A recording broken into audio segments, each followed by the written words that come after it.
Hello friend, के छ? कसो लागिरहेको त नि? Congratulations first of all Real Madrid फ्यानलाई हिजो ड्र खेलेकोमा।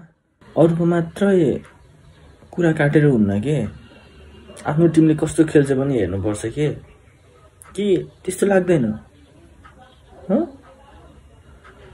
अस्ति इन्टर म्यामले खेल्दा त खुब मेम्स उडादियो, खुब ट्रोल चलाएको थियो तिमीहरूले हैन?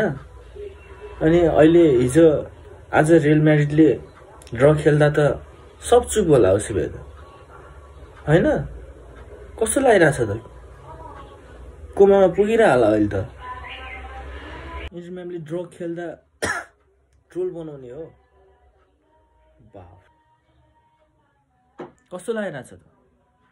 इन्टर म्यामीले अस्ति ड्र खेल्दा कति ट्रोल बनायो। इन्टर म्यामी कस्तो टिम हो थाहा छ? अमेरिकाको सबभन्दा लोएस्ट एकदम त्यस्तो टिमलाई मेसी त्यहाँ गएर फर्स्ट टपमा ल्याउँछ भने मेसी कस्तो प्लेयर होला त? रोनाल्डो पनि त गएको थियो साउदी हैन? अल नासरलाई कहाँ ल्यायो, कहाँ पुर्यायो थाहा छ? भन्ने त्यत्तिकै भन्ने, जे पनि बोलिदिने, केही थाहा छैन बोलिदिने, हावाको भरमा बोलिदिने भने बाफ्रे बाफ्रे। ड्र खेल्यो त हिजो रियल म्याड्रिडले, भन्थ्यो कति 5 गोल त ठोक्छ होला भन्थ्यो साथीहरूले। खोइ त खोइ, ए बाफ्रे, ए बाबा। रियल म्याड्रिड यस्तो क्लब हो कि च्याम्पियन लिगको छ नि, च्याम्पियन लिगको राजा मानिने क्लब हो के रियल म्याड्रिड।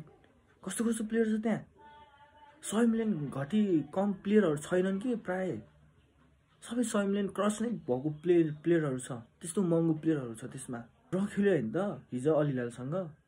अनि इन्टर म्यामी र पर्दा चाहिँ दाजुले ड्र खेल्यो। छ्या यस्तो क्लब, मेसी बुढो खेल्न सक्दैन। खेल्यो त तिम्रो क्लबले खेल्यो होइन?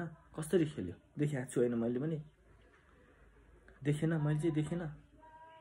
ड्र खेल्यो त त्यति सानो क्लब, साउदीको त्यो पनि साउदीको राम्रो क्लब भए पनि रियल म्याड्रिड च्याम्पियन लिगको फर्स्ट क्लब, त्यो त टप स्कोर भएको क्लबले साउदीको अल हिलालसँग ड्र खेल्नु भने कस्तो पोइन्ट हो त नि?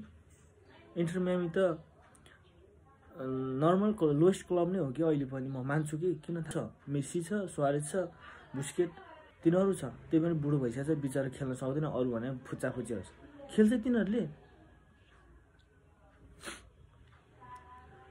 अझ क्लब वर्ल्ड कप पर्दैन पनि थियो होला कति। म त कति न्युजमा, कति यो युट्युब यताउति न्युज र गुगलतिर हेर्दाखेरि त होस्ट क्लब भएर नै एउटा परेको हो भन्ने कुरा चाहिँ थियो। अझ इन्टर म्यामी त वर्ल्ड कप, फिफा वर्ल्ड कपमा, क्लब वर्ल्ड कपमा त हैन?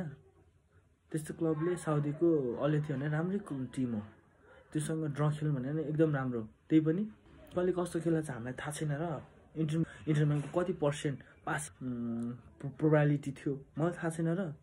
अनि हिजो रियल म्याड्रिड र उसकोमा कसले राम्रो खेलेको थियो मलाई थाहा छैन र। म हेरेको छु खुद म्याच भाइयो। रियल म्याड्रिड धेरै नचुम्क न, सत्य बोल कि। कहिले त अझ डिबेट गर्छु नि तिमीहरू रोनाल्डो र मेसीलाई। खोइ त रोनाल्डो पनि अल नासर गएको थियो त, क्लब वर्ल्ड कपमा त छिराएन क्यारे। मेसी इन्टर म्यामी गयो छिरा। मेसीको जादु मान्छु म त यसमा पनि। यसमा त अझ मलाई त गर्व छ, तर रियल म्याड्रिड फ्यानहरूलाई, रोनाल्डो फ्यानहरूलाई त के भन्नु अझ भन्नु नै फुर छ। के भन्नु छ, केही छ भने कि प्रुफ त छैन, केही छ लास्ट कुरो। अनि सुपर ब्यालोन्डर पाउँदैछ, ब्यालोन्डर 2029 मा दिने कुरो छ। त्यो चाहिँ पक्का जस्तो छ होइन? 29-29 दिन्छ होला त्यो चाहिँ मेसीले नै पाउँछ होला सायद। किनकि रोनाल्डोले जित्ने भनेको लास्टमा एउटा वर्ल्ड कप हो, त्यही पनि धेरै चान्स, 1% चान्स छ होला होइन? थोरै चान्स छ, 1% हो थोरै चान्स छ। वर्ल्ड कप जित्यो भने पनि मेसीको 8वटा ब्यालोन्डर छ, रोनाल्डोको 5वटा हो। मेसीकै चान्सेस छ। वर्ल्ड कप रोनाल्डोले वर्ल्ड कप जित्यो भने गोल्ड मेडल जित्दा पनि होइन? अब त पुग्यो होइन? त्यतिकै उफ्रिन्छ रियल म्याड्रिड फ्यानका भाइहरू त, भाइ बहिनीहरू त चुम्क्या छ चुरुप भएर। लाज छैन? सरी फर यसको लागि होइन?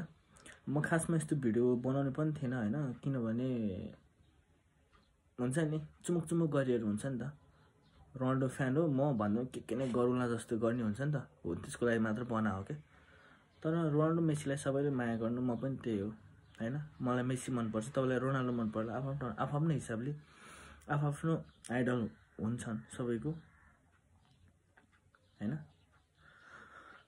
मैले त्यस्तो व्यक्तिलाई बनाएको भिडियो जसले ट्रोल गर्छ, मेम्स बनाउँछ, त्यसको लागि मात्र बनाऊ। Thank you friend, take care.